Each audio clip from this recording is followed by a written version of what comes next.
السلام علیکم ورحمۃ اللہ وبرکاتہ رب اشرح لی صدری ویسر لی امری واحلل عقدۃ من لسانی یفقہوا قولی اعوذ باللہ من الشیطان الرجیم بسم اللہ الرحمن الرحیم۔ آج ہم پڑھیں گے کہ تیز آندھی آئے تو کیا پڑھنا چاہیے۔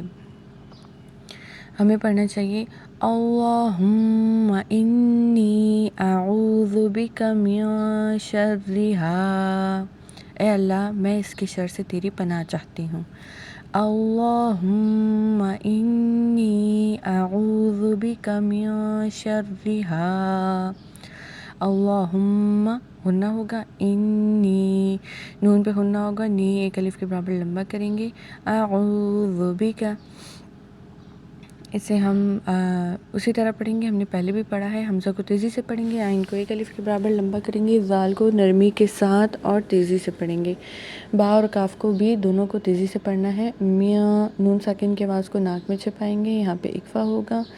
شرری شین کو رو سے ملائیں گے اور رو کو باریک پڑھنا ہے، ہا ایک الف کے برابر لمبا کریں گے۔ اللہم انی اعوذ بک من شرها، اللہم انی اعوذ بک من شرها۔